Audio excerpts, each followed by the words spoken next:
ಹಾಸ್ಯಮಯ ಚಿತ್ರಕಥೆ ಹಾಗೂ ಜನತೆಗೆ ಸಂದೇಶ ನೀಡುವ ಹೊಸ ತುಳು ಚಲನಚಿತ್ರ ಪಿರ್ಕಿಲು ಬತ್ತೇರ ಪುತ್ತೂರು ಕೆಮ್ಮೆಂಜೆ ಷಣ್ಮುಗ ಸುಬ್ರಹ್ಮಣ್ಯ ಮಹಾವಿಷ್ಣು ದೇವಳದಲ್ಲಿ ನವೆಂಬರ್ 5ರಂದು ಬೆಳಿಗ್ಗೆ 9:30ಕ್ಕೆ ಮುಹೂರ್ತ ನಡೆಯಲಿದೆ ಎಂದು ನಿರ್ದೇಶಕ ಜಯಂತ್ ಆರ್ಯ ತಿಳಿಸಿದರು. ಅವರು ಪುತ್ತೂರಿನಲ್ಲಿ ಸುದ್ದಿಗೋಷ್ಠಿ ನಡೆಸಿ ಪ್ರತಿಕ್ರಿಯೆ ನೀಡಿ ಹೊಸತನದ ಹಾಸ್ಯದ ಮೂಲಕ ಸಂದೇಶಗಳನ್ನು ನೀಡುವ ಸಿನಿಮಾ ಕುಟುಂಬ ಸಮೇತ ವೀಕ್ಷಿಸುವ ಚಿತ್ರವಾಗಿದೆ.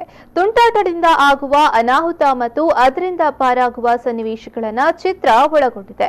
ಪುತ್ತೂರು, ಸುಳ್ಯ ಹಾಗೂ ಮಂಗಳೂರಿನಲ್ಲಿ ಚಿತ್ರೀಕರಣ ನಡೆಯಲಿದೆ. ನಾಯಕ ನಟನಾಗಿ ಮೂಲತಃ ಮಂಗಳೂರಿನ ಪ್ರತಿಭೆ ಪ್ರಸ್ತುತ ಬೆಂಗಳೂರಿನಲ್ಲಿ ವಾಸ್ತವ್ಯವಿರುವ ವರ್ಧನ್, ನಾಯಕಿಯಾಗಿ ಸುಳ್ಯ ತಾಲೂಕಿನ ಪಂಜದ ಹಾಸನಿ, ಪ್ರಮುಖ ಪಾತ್ರದಲ್ಲಿ ತುಳುನಾಡ ಮಾಣಿಕ್ಯ ಅರವಿಂದ ಬೋಳರ್, ನವರಸ ನಾಯಕ ಭೋಜರಾಜ ವಾಮಂಜೂರು ನಟಿಸಲಿದ್ದಾರೆ. ವಿ ಮನೋಹರ್ ಸಂಗೀತ ಹೊಂದಿರುವ ಪಿರ್ಕಿಲು ಬತ್ತೇರ ಕರಾವಳಿ ಸಿನಿಮಾಸ್ ಬ್ಯಾನರ್ನ ಸತೀಶ್ ಪೆರ್ನೆ ನಿರ್ಮಾಣದಲ್ಲಿ ನಡೆಯಲಿದೆ. ರಾಜ್ ಪ್ರೊಡಕ್ಷನ್ಸ್ನ ಧನು ರೈ ನಿರ್ವಹಣೆಯಲ್ಲಿ ಚಿತ್ರ ಅದ್ಧೂರಿಯಾಗಿ ಸಿದ್ಧಗೊಳ್ಳಲಿದೆ ಎಂದು ಅವರು ತಿಳಿಸಿದರು.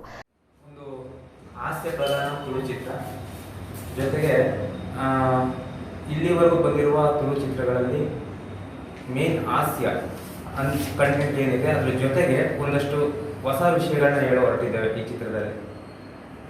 ಈ ಚಿತ್ರದಲ್ಲಿ ಮುಖ್ಯ ಪಾತ್ರದಲ್ಲಿ ಅರವಿಂದ ಬೋಳರ್ ಸರ್ ಜೊತೆಗೆ ಭೋಜರಾಜ ವಾಮಂಜೂರ್ ಅವರು ಮುಖ್ಯ ಪಾತ್ರದಲ್ಲಿ ಕಾಣಿಸ್ಕೊಳ್ತಿದ್ದಾರೆ. ಜೊತೆಗೆ ಸಂಗೀತದ ಜವಾಬ್ದಾರಿಯನ್ನು ವಿ ಮನೋಹರ್ ಸರ್ ಹಾಗೂ ಈ ಛಾಯಾಗ್ರಾಹಕರಾಗಿ AR ಕೃಷ್ಣ ಅವರು ಮಾಡ್ತಾ ಇದ್ದಾರೆ. ಇನ್ನು ಎಲ್ಲ ಹೊಸ ಪ್ರತಿಭೆಗಳಿಗೆ ಈ ಚಿತ್ರದಲ್ಲಿ ಇನ್ನು ಉಳಿದ ಮುಖ್ಯ ಪಾತ್ರಗಳಲ್ಲಿ ಹೊಸ ಪ್ರತಿಭೆಗಳಿಗೆ ಆಡಿಷನ್ ಮೂಲಕ ತೆಗೆದುಕೊಂಡಿದ್ದೇವೆ.